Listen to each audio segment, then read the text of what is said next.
Hello there, we're going to be taking a look at how to figure out what the value of absolute zero is using some basic just laboratory resources, and we're going to be involving some of the gas laws as we go through. Now we know from class that the warmer the air or any gas is, the more volume it takes up, and so it stands to reason that the cooler that a gas would, the less volume it would occupy. So we're going to take advantage of those two things and collect some data today to figure out, by extrapolating the line out from just two data points, we're going to extrapolate that line out to see where the value of absolute zero is, just using some standard chemistry lab equipment.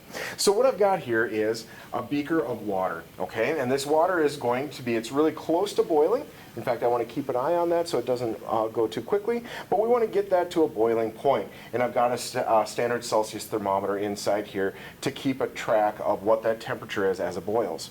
Now inside of this, just kind of sitting and floating in this water that's heating up, is a flask. And that flask is empty and it is dry. And it has a stopper in it, and you see a glass band. So what's happening is this glass band is exposed to the inside of the flask, and it's open on the outside. So the water temperature is actually heating up the flask, the air inside the flask, okay? So basically I'm just going to get a temperature of that boiling water, and that's going to be the temperature of my gas. Now as soon as that gets to boiling, I'm going to get one final temperature reading, and then I'm going to transfer the whole thing very carefully using a hot glove here, and I'll put my finger over the top here. I'm going to transfer this hot flask into this bucket of cold water here. And you'll notice that I have a thermometer in here as well, because what I'm going to be doing is figuring out, as I put this inside, it's going to cool the gas down instantaneously.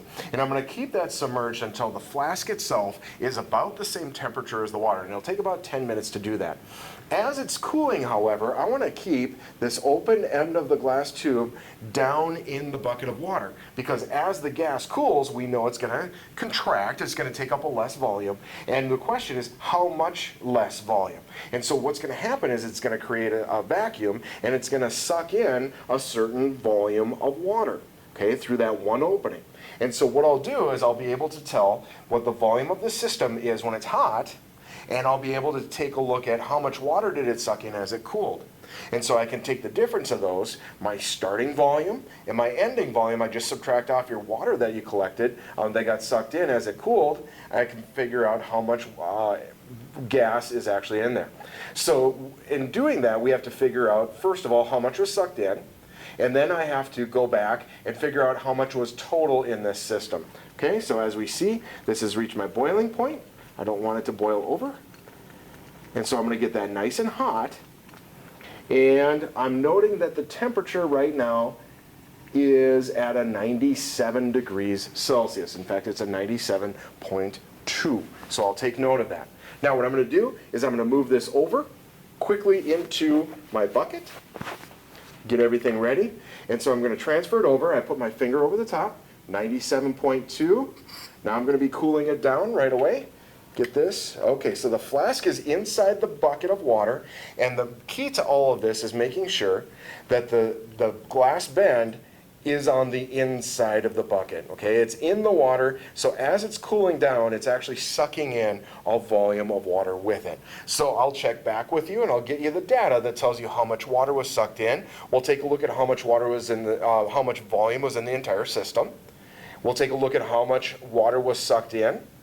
And then we'll take a look at, we said it was 97.2 for the initial temperature. The temperature of the bucket of water is right now at a 23.1. But I'm going to wait to see at the end of the 10 minutes, once this is normalized, because the bucket of water will warm up as the flask cools down. So I'll get you that data. We'll talk through what to do with that data, and then we'll take a look at how do we graph that and extrapolate that line down to the absolute zero. You're going to be doing some graphing with this, and we're going to be doing some conclusions from there.